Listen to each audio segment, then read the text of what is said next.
Respecto a las clases de yoga, creo que Diana también es un poco parecido a Raja Yoga, pero mi pregunta es concretamente si un yoga por sí solo, como por ejemplo el Kundalini Yoga, que está tan en boga, bueno, siempre lo ha estado, son ejercicios de energía, con los kriyas, un yoga por sí solo, interdependientemente de los demás, puede llegar a cierta liberación. O sea, un tipo de práctica de yoga. Porque en realidad el yoga es yoga. O sea, el yoga es un estado de existencia, un estado de experiencia espiritual. Y para entrar en ese estado hay diferentes procesos que se describen en distintas literaturas y que los maestros han presentado a lo largo de las diferentes tradiciones yógicas. Lo que hay que ver cuál es el método más efectivo. Y de hecho en el Bhagavad Gita el camino que presenta Krishna es un camino que da diferentes opciones para diferentes tipos de personas. Por ejemplo, en el capítulo 12 Krishna le dice a Arjuna: tan solo fija tu mente en mí sin desviación, es decir, es el Supremo hablando a las almas encarnadas. Fija tu mente en mí sin desviación y ocupa toda tu inteligencia en mí.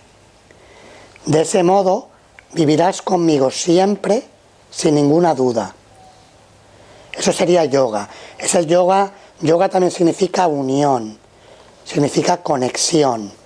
Conexión del alma con el alma universal, con el alma suprema. Cuando se establece esa conexión, es como para dar un ejemplo de este mundo. Cuando se produce un enamoramiento, cuando hay enamoramiento, la persona enamorada, y dices, ¿tú qué sabes si eres monje si no te enteras de la copla?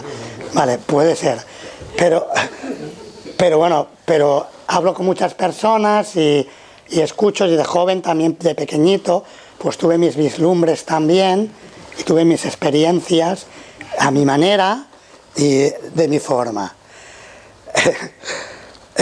Entonces, cuando hay enamoramiento, la persona enamorada no puede dejar de pensar en el objeto del amor, en la persona a la que ama.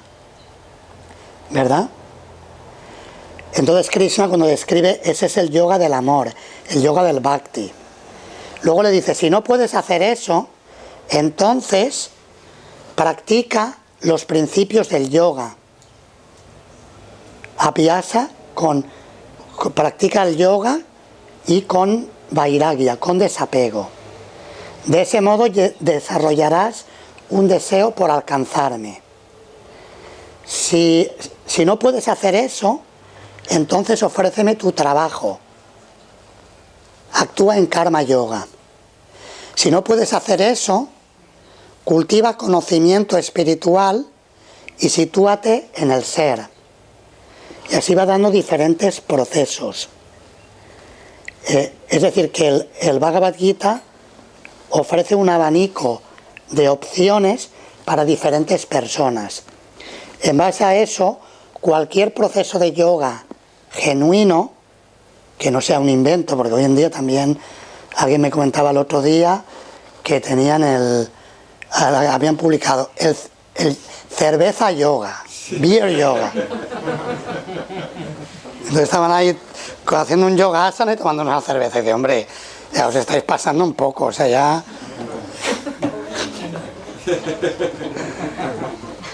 Entonces, claro, cualquier proceso de yoga que venga de un linaje auténtico, ayuda a elevar a la persona y a situarse en el plano espiritual. Y a partir de ahí se puede ir progresando. El Bhagavad Gita fomenta el Bhakti Yoga, porque el Bhakti lo que hace es que al conectarnos con el Supremo es como subir en un ascensor. No es lo mismo subir piso a piso. Si tienes que subirte, no sé, el edificio más grande de Málaga, ¿cuántos pisos tiene? ¿Cuál será él? No estoy al día, pero ponerme al día, a ver. El edificio más grande de Málaga, ¿cuántos? 20 o 20. Veintitantos pisos, pues imaginaos, yo vivía con mis padres vivía en un cuarto piso sin ascensor. Mi padre con casi 87 años, gracias a Dios todavía se los sube y se los baja 2 veces al día. Yo creo que el ejercicio es sano, es saludable porque eso lo mantiene. Pero imaginaos subir 20 y tantos pisos sin ascensor. Eso ya es pedir mucho. Así que el proceso gradual en la escalera del yoga es bueno, pero es más lento. El Bhagavad Gita nos fomenta el bhakti porque es como subir en el ascensor y vas mucho más rápido. Y la base de esto es que al conectarnos con el alma suprema, el alma del universo, llámese Krishna, Narayana, Bhagavan o el nombre que queráis darle según la tradición propia o la propia inclinación, al conectar con el Supremo nos sube mucho más rápido, porque es una fuerza que no somos nosotros. O digamos, mejor podríamos decirlo de otra manera, que somos chispas de esa fuerza, pero al conectarnos con el fuego, con la fuente, nos revivimos. Cuando nos alejamos de la fuente, cuando la chispa se aleja del fuego, tiene la tendencia a extinguirse. Por eso es mejor que la chispa esté en el fuego. Nosotros, como seres eternos, que describíamos al principio Satchitananda, mejor que estemos conectados con el Supremo. Y eso se hace a través de la práctica del Bhakti Yoga. Y el Gita enfatiza eso. Pero cualquier camino de yoga que veamos, que lo vemos también por el resultado, como decía Patanjali, el gran sabio exponente de los Yoga Sutras, decía Palena Parichiyate, que podemos conocer el tema o lo efectivo de esa práctica por sus frutos, por los resultados. Si vemos que está funcionando y realmente nos está elevando, pues adelante, a seguir. Si no, pues habrá que ver qué otra actividad práctica puede hacernos experimentar esa naturaleza espiritual propia. Es algo muy concreto, es algo muy práctico. Y uno tiene que ver por los resultados. Como dicen en inglés, dicen que el sabor del pastel o del pudding, la prueba está en el sabor. Y ahí tenemos que ver qué experiencia nos proporciona. ¿Vale así? ¿Vale? ¿Sí? ¿Alguna otra pregunta que tengáis? A ver. Cuando Arjuna, creo que se llama, ¿no? Arjuna, sí. Él es guerrero y no quiere ir a la guerra, ¿no? Y Krishna le dice que sí, él está aquí para ser guerrero. Y por eso le invitan para que vaya a la guerra, ¿no? Yo aquí a lo mejor me puedes dar ahí más luz en ese sentido, porque cuando soy Dios y mando a una persona a la guerra, yo mando a matar a la persona. Y si Dios es amor, ¿cómo puede esto ir uno con el otro? El dilema de Arjuna es parecido al dilema que podría encontrarse, digamos, un policía en la sociedad que tiene un familiar que es un criminal. Entonces tiene que cumplir con su deber, que es proteger a los ciudadanos que se comportan en armonía con otras personas y que no actúan de una forma disruptiva, o tomar partido y decir, bueno, como es mi familiar, miro a un lado y lo dejo pasar. Es decir, que en el mundo material podemos decir, si queréis, podemos decir tristemente en el mundo material, por las energías que se mueven en el mundo de la materia, una cierta cantidad de violencia es inevitable. Es como, por ejemplo, el cirujano tiene que cortar, pero es un corte que es para bien. Es un tema muy delicado, especialmente hoy en día, cuando a veces se malutiliza. En el nombre de Dios, los humanos hacemos nuestra guerra y lo atribuimos en el nombre de Dios. Es muy diferente que el humano lo haga en el nombre de Dios, que Dios en una situación concreta y puntual diga, aquí tienes que cortar. Yo recuerdo una vez, ese tambor, bueno, no este exactamente, pero al principio hemos aprendí a tocarlo de jovencito. Y cuando era más joven le daba con más, ahora le doy un poco más suave, pero cuando era más joven a veces me sangraban las manos de lo fuerte que le daba. Porque a veces cuando hacíamos los kirtan, los cantos de los mantras, te emocionabas y le dabas pum, pum, pum, pum.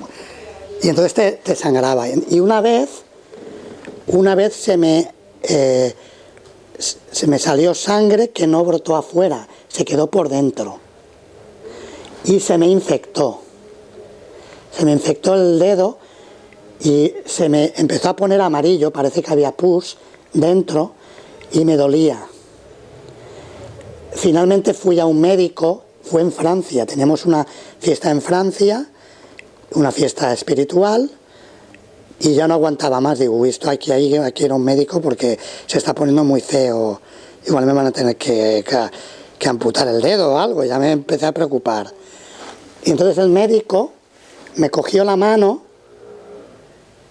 y muy rápidamente, casi que sí me enteré porque vi las estrellas, pero cogió un bisturí o una cuchilla, algo, y cortó, y mientras cortaba me decía, perdona, lo siento, pero tengo que hacer esto. Y me cortó, limpió, lo vendó, me dio unos antibióticos y en 2 días ya estaba tranquilo. Pero me pareció muy gráfico, se podría decir, eso sería uso de la violencia para un bien público, un bien general. El tema es muy delicado porque a veces, sobre todo hoy en día que hay tanta hipocresía, ahora que los americanos acaban de atacar, bombardear Siria, ya no sabes si lo que te cuentan va a ser otra película como lo que hicieron en Irak, y es una excusa para robarles el petróleo, o sea que muchas veces no sabemos lo que hay, o sea que una cosa es el principio y otra cosa es si somos suficientemente íntegros para aplicar ese principio. No sé si respondo a la... Por lo menos me despierta más interés en investigar. Gracias. De nada. Digamos que la legítima defensa está correspondida por Krishna. En los Vedas la legítima defensa se admite, si bien se considera más elevado el perdón y la compasión. Pero la justicia, esa base, la legítima defensa se considera que no se incurre en un karma. Si alguien te ataca con un arma mortal y te defiendes, es algo legítimo, no va en contra de las leyes kármicas. Las leyes del karma, por si alguien no está familiarizado, son las leyes de la naturaleza, la ley de causa y efecto en las acciones que las almas encarnadas llevamos a cabo en este plano de los mortales. ¿Había alguna mano más levantada? Perdón. Yo cuando empiezo a pensar en el desarrollo espiritual, en la evolución espiritual, siempre llega a un nivel en el que me quedo bloqueada. Porque si quiero realmente entender que es ilusión, mi búsqueda espiritual es ilusión también. A ver, ¿quieres explicar un poquito más? A ver, ¿a qué te refieres? O sea, dices... Yo me refiero, si yo en un momento dado llego a entender, por la vía del conocimiento, que las acciones, las experiencias, no son en realidad reales, son, como dijiste al principio, como sueños. Entonces, mi búsqueda también. Depende, porque... Hay un momento en el que yo me quedo como diciendo, ¿tiene sentido? ¿A dónde conduce la elevación espiritual? ¿Os habéis visto alguna vez en un sueño en el que te ves que estás durmiendo y te quieres despertar? Por ejemplo, tienes una pesadilla y tú ves, esto es un sueño, y te quieres despertar y a veces de hecho te despiertas. Entonces esa búsqueda espiritual es algo parecido, es el comienzo del despertar y de llegar al estado natural. Cuando la persona se encuentra a sí misma en el plano espiritual, ya no es sueño, ya está despierta. Y se trata de despertar. Con la búsqueda de la iluminación espiritual es la búsqueda del despertar del ser. En la búsqueda sí que puede ser que la hacemos desde el sueño, pero cuando estás buscando ya estás empezando a despertar. Yo es que justamente hago como tú, comparo mucho la realidad con los sueños. Entonces, cuando yo dices, me quiero despertar, el despertar realmente, ¿qué diferencia hay entre ese estar despierto y ese estar soñando creyendo que estás despierto? Ahí es donde yo digo, ¿cómo voy a darme cuenta? ¿O cómo se da uno cuenta de cuál es? Sí, lo que pasa es que el despertar está más allá del intelecto. O sea, por ejemplo, eso también lo encuentras en la mística cristiana. Por ejemplo, aquí en España tenemos dos grandes místicos, bueno, tenemos muchos, pero dos grandes místicos en la tradición carmelitana, San Juan de la Cruz y Santa Teresa de Jesús, Santa Teresa de Ávila, cuando hablan, por ejemplo, el deleite en esa conexión con Dios, con el absoluto, y utiliza la expresión, ¿cómo era? Si no recuerdo mal la expresión, incorrectamente, la expresión es entender no entendiendo. Exactamente. A buen entendedor dicen pocas palabras bastan. Cuando estás. No estás dilucidando estoy o no estoy. Si realmente estás. Y por eso la vida espiritual es una vivencia, es una experiencia. Y el intelecto nos puede ayudar, de hecho el conocimiento y el desapego, según la tradición Bhakti, que es la que, como decíamos antes, se explica con más profundidad en el Gita, como la más sublime, porque es el despertar del amor y del servicio, de la entrega total. El conocimiento y el desapego tan buscado en muchas escuelas de espiritualidad se manifiestan de forma natural cuando nos situamos en ese estado de servicio y de amor, de entrega. También en los Yoga Sutras de Patanjali se habla del Ishvara Pranidhanat. Uno de los sutras dice Samadhi Siddhir Ishvara Pranidhanat, que la perfección del Samadhi, que es la etapa más elevada del yoga, se logra por la entrega al Ishvara, la entrega al Supremo. Lo que quería mencionar es que el conocimiento y el desapego se pueden utilizar por separado como muletas hasta un cierto punto, como la persona que se ha lesionado y necesita el bastón o las muletas para poder caminar. Pero cuando la persona ya se recupera, ya no necesita esas muletas, porque el conocimiento y el desapego están integrados en su propio ser. No necesita trabajarlo desde el sueño. ¿Me explico? No necesito estar en el sueño y decir, estoy en el sueño, vaya pesadilla tan mala que estoy teniendo, me quiero despertar, a ver si me despierto ya. No es necesario porque ya despertó o ya está prácticamente despierto. Por supuesto, el despertar también se describe como un proceso gradual hasta que la iluminación, el Brahma Nirvana o el Brahma Bhuta que se describe en el Gita, son los términos que se emplean para referirse a la iluminación, se manifiesta y hay unos síntomas de esa iluminación. En el capítulo 14 del Gita se describen los síntomas de la persona que ha trascendido. Y de nuevo es lo que hemos mencionado al comienzo, que la persona permanece ecuánime en el éxito, en el fracaso, en la felicidad, en la aflicción, y permanece situada en esa conexión divina. No sé si te sirve la... También en el sueño que tenemos dentro de la naturaleza material, dentro del cuerpo, hay otras personas que están despiertas. No sé si te oyen allí. Tendrás que hablar un poquito más fuerte para que te oigan. Sí. Que de hecho en el sueño que estamos viviendo aquí, de la existencia material, el mundo material, y en este cuerpo, estamos dormidos de nuestro estado racional como seres espirituales, pero hay personas que están despiertos. Entonces, claro, como dice ella, ¿cómo sé yo que la energía que estoy poniendo está bien dirigida para yo despertar? Porque si estoy en un sueño, no sé si estoy caminando correctamente. Pues necesitamos una guía.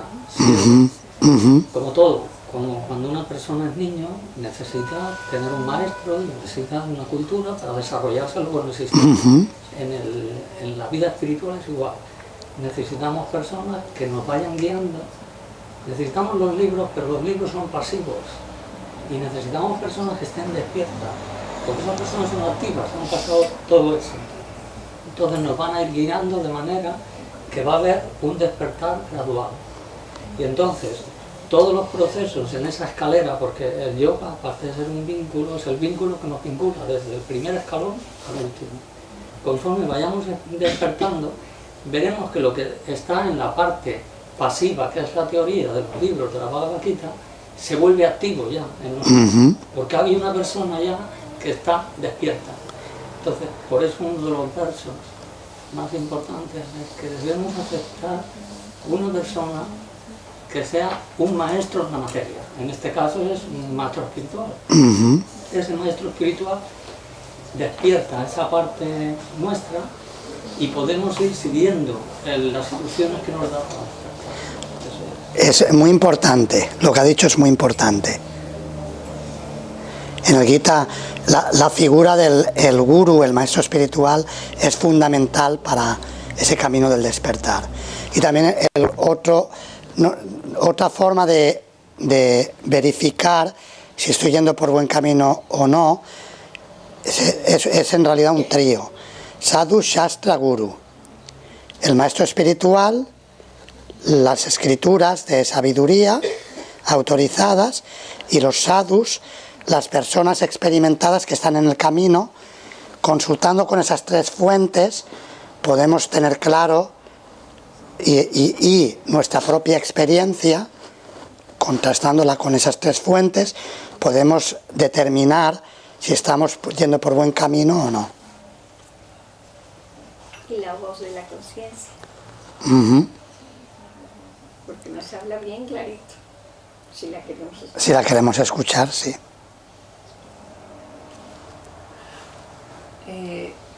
Creer que hay un alma que es eterna, creer que hay alguien o algo superior, ¿eso no es un tipo de apego? Creer que hay... Un alma, que somos más que lo que para mí somos, ¿no es un tipo de apego? Bueno, tampoco se trata de una... No aceptación de... No se trata de una creencia, se trata de... Hay cosas que son hechos, a ver si me explico. O sea, que son hechos en el sentido de que, como decíamos al principio, si no queremos enfermarnos, si no queremos envejecer, si no queremos morir, y todo eso sucede, es porque hay alguna fuerza, hay algo o alguien que es superior a nosotros, si no, no ocurriría. O no. ¿Mm? O no. O podemos envejecer, ¿no? Nacer, vivir la vida, desde luego sin violencia, lo mejor que se pueda, y morir, ¿por qué no? Claro, pero esa es nuestra parte física. Pero hay algo que... hay alguna ley que hace eso, que eso ocurra, que nosotros no somos capaces de revertir. Aunque los seres humanos cada 2 por 3 nos prometen que vamos a conseguir la inmortalidad por medios materiales, pero que en la práctica se ve que no funciona así en la práctica. O sea, que no se demuestre lo contrario, esos son hechos tangibles que están ahí, que hay unas leyes que nos superan, porque si no el mundo sería de otra manera. Hay tantas cosas que no queremos y que ocurren, será porque hay una ley superior que no podemos controlar, o no podemos controlar como lo estamos haciendo. Desde el plano espiritual es la forma de entrar en armonía con esas leyes y de no verse afectado según el mensaje del Bhagavad Gita, que es lo que estamos presentando hoy. Son las 7:30 y hay otra actividad. Yo quiero agradeceros mucho a todos por vuestra presencia y a Naira. Pero si hay alguna pregunta que se queda en el tintero. Naira y a Elisa por acogernos en su centro y a José por organizar, por mover el tema para que esto ocurriera. En tan poco tiempo nos hemos juntado aquí un grupo muy nutrido. Muchas gracias. Y decías, Naira, que si alguien tenía alguna pregunta que es una oportunidad. Es solamente una apreciación. Digamos que se estudian las escrituras, personas que en el pasado pues han aportado todo esto, ¿no? Las escrituras que comentan, ¿no? ¿Hay posibilidad de evolución? De evolución. ¿Aportar, sumar más información? ¿O ya está todo visto? Hay posibilidad de evolución en coherencia con la sabiduría. Evolución significa que va a ser en coherencia con la sabiduría. Por eso muchas veces cuando los maestros hablan de los textos védicos, hablan de los Vedas o la literatura que concuerda con los Vedas.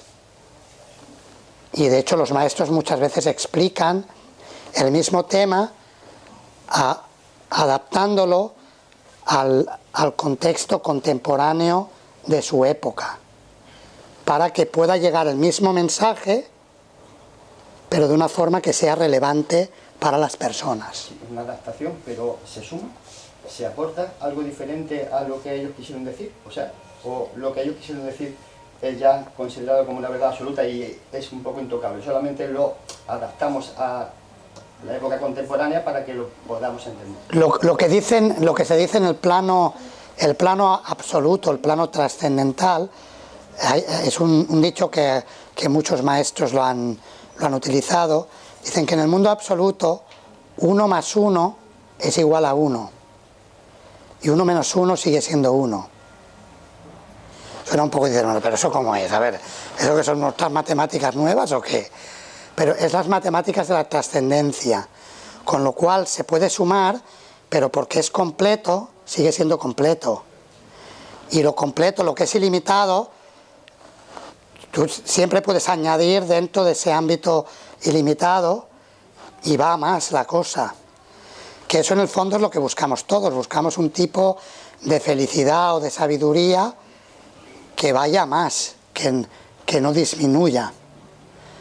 El problema está en que queremos encontrar eso en el mundo de la muerte, con los placeres de los mortales, pero con los placeres de los mortales pues no va más. Pues si te tomas, pues yo qué sé, 12 cervezas, yo no sé, no tengo mucha experiencia en eso, pero 12 cervezas que no sean 0,0, pues uno va más y al final ya llega un momento que colapsa. No.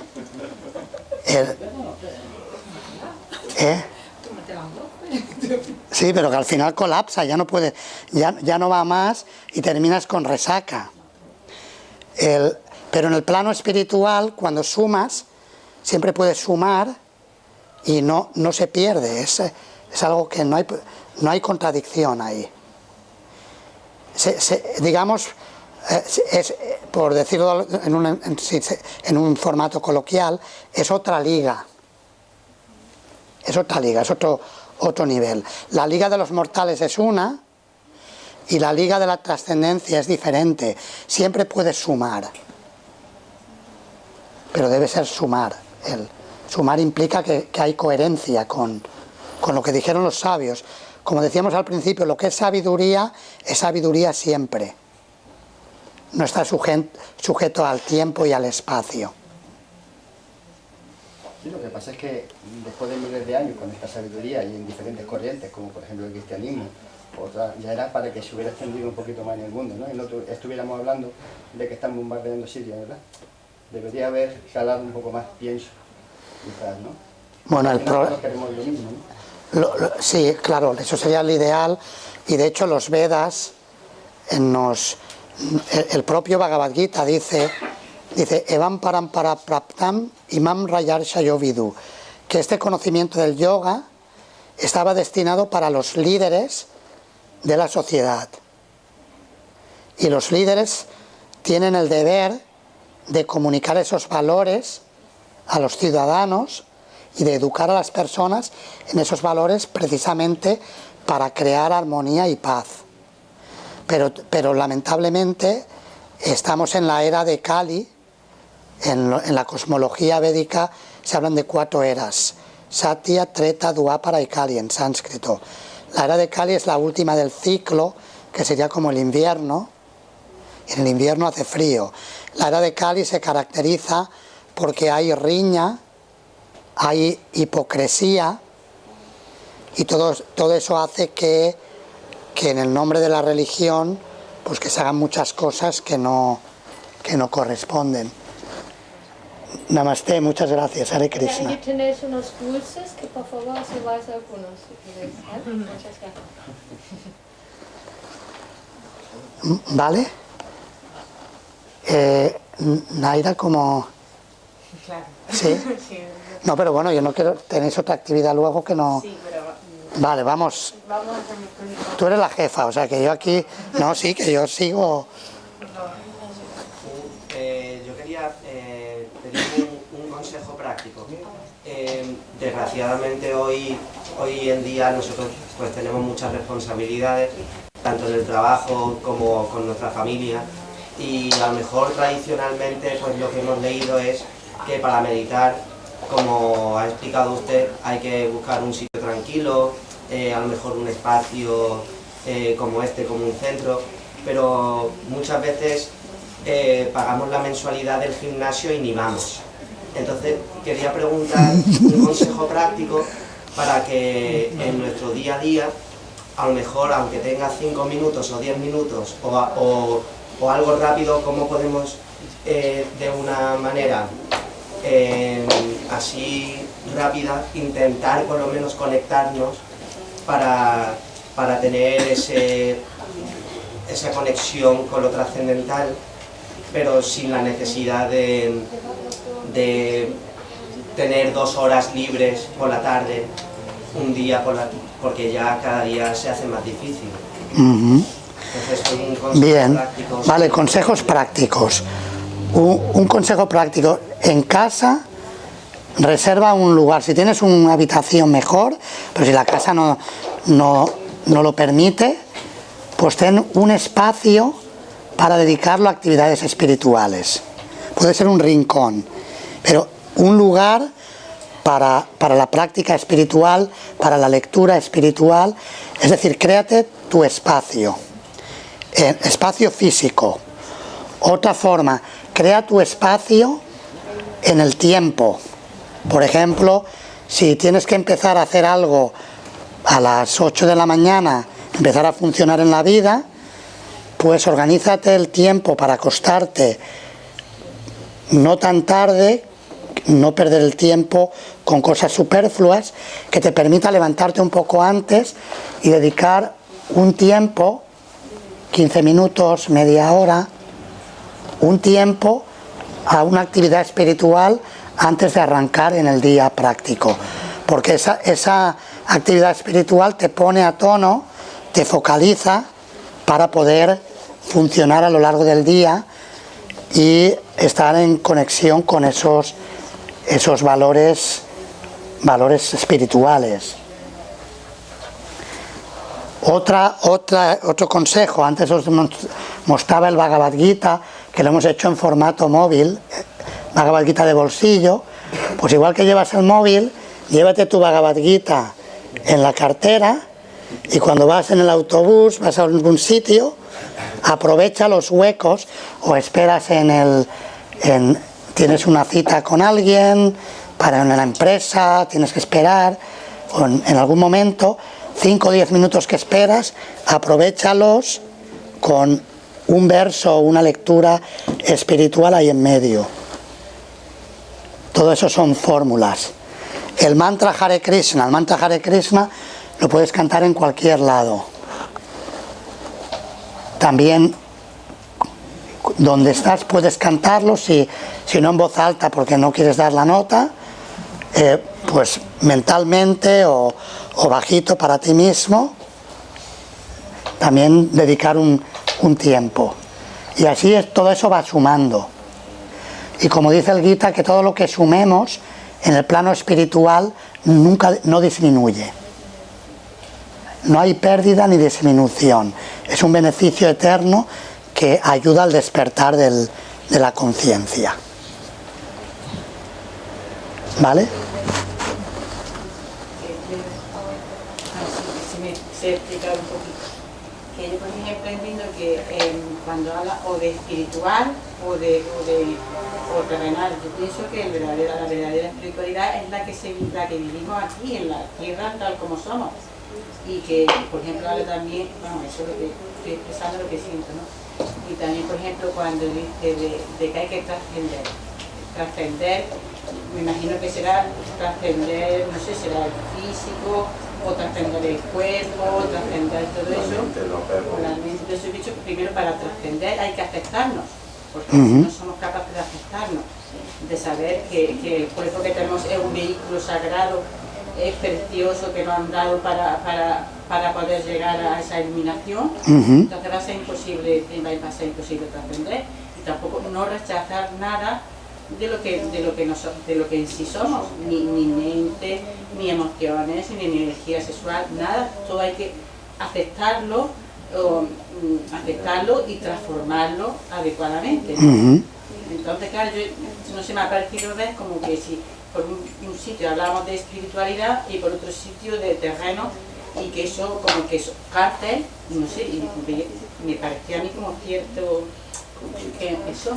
Bueno, el Bhagavad Gita, el Bhagavad Gita integra los dos, integra esa dualidad de materia y espíritu, que en la filosofía yógica, la filosofía del yoga es dualista en ese sentido. Habla del principio espiritual, que en sánscrito se llama Purusha, o en lenguaje vedántico Atma, y Prakriti o Maya, que se refiere a la naturaleza material. Entonces lo que hace el Bhagavad Gita es integrar los dos.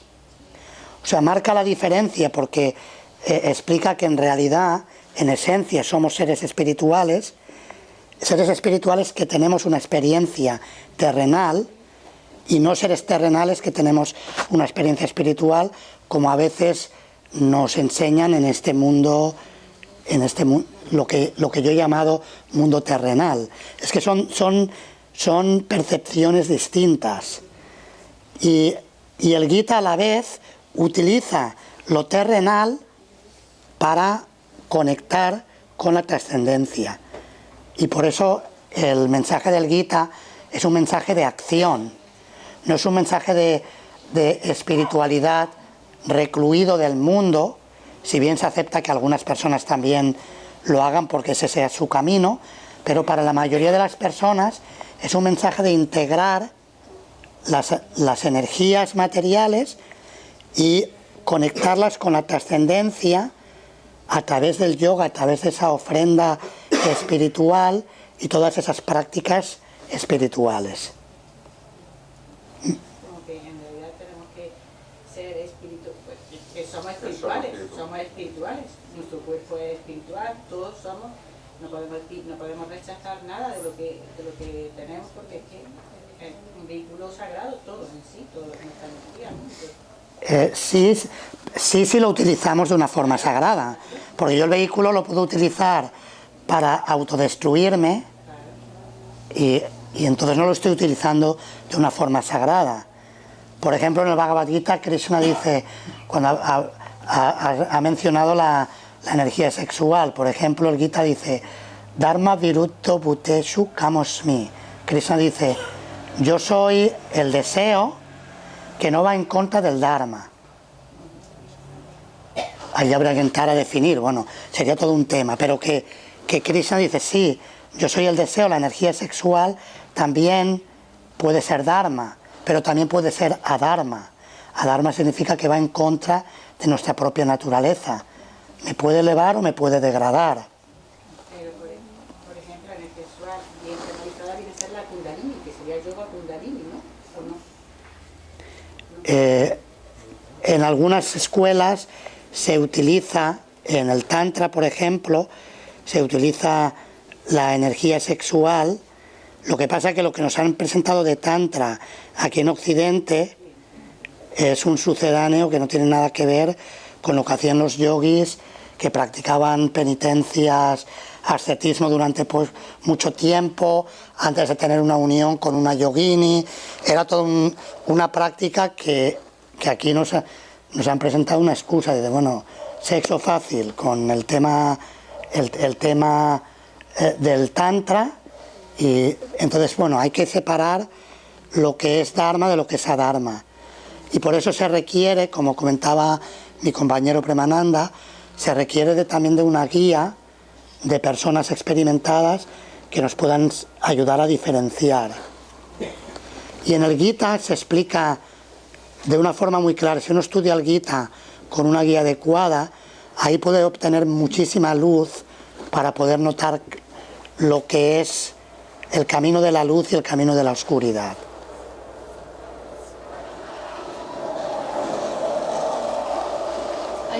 Ahora ya sí, ahora ya es la hora, ya nos toca, estamos ya abusando del tiempo. Muchísimas gracias de nuevo a todos. Si hay tiempo, Si la hacemos en un minuto. sí, bueno, un poco. Yo siempre he tenido la disyuntiva con respecto al karma.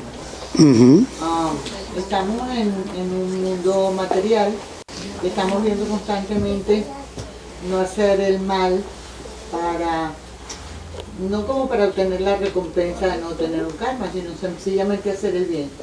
Y sin embargo tenemos la experiencia de que nos pasan cosas, enfermedades o sufrimientos o penalidades. Entonces, y cuando vemos hacia otras personas, decimos, bueno, esa persona se está comportando mal y esa persona tendrá su karma. Pero es que muchas otras veces vemos que hay personas que le pasan cosas que no han hecho nada malo, a menos que sea en otras vidas o en otras. Y es difícil aceptar en el mundo en que vivimos que hay personas que le tenemos tanto respeto al karma y sin embargo nos pasan cosas importantes. ¿Por qué? O sea, ¿por qué a gente buena le pasan cosas malas? Sí. Esa sería la pregunta. Y a personas malas le pasan cosas buenas. Sí, que parece como que las personas malas, como dicen, bicho malo nunca muere, ¿no? Bien, lo que explica la literatura védica es que el karma no se limita solamente a esta vida. Es decir, que esa persona, si le ocurren cosas malas según la ley del karma, en otra vida seguramente hizo algo que le está provocando esto. No obstante, la ley del karma es más sutil que una ley meramente matemática de justicia. ojo por ojo, diente por diente. Ese elemento está ahí, pero también existe un elemento educativo en el que a la persona le pasan cosas que le ayudan a aprender cosas que necesita. Es decir, a veces el sufrimiento se convierte en un gran maestro y puede ser un gran regalo en la vida si lo sabemos utilizar. Es como en el judo. En el judo se utiliza la fuerza del contrario para vencer. Ese sufrimiento que nos viene, según los Vedas, de acciones pasadas, podemos utilizarlo para aprender y para crecer, para comprender muchas más cosas. Y una vez comprendemos, la ley del karma se va deteniendo, hasta el punto que se detiene el momento de la muerte, cuando esa alma ya no vuelve a reencarnar en el mundo material, porque ya comprendió, ya no necesita venir a aprender. Ya aprendió, ya despertó. Muchas gracias. Hare Krishna.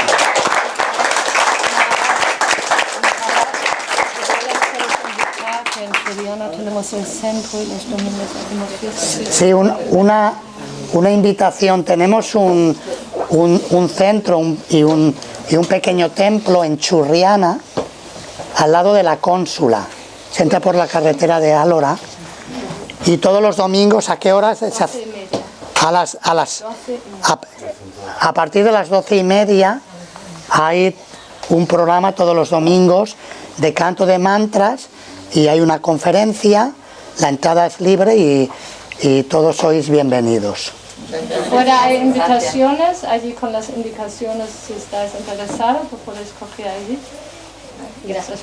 Allí, Se van a quedar invitaciones en el espacio, ¿verdad? Sí, también, sí. En cualquier momento. Muchas gracias. Y podéis recoger vuestro dulcecito al salir.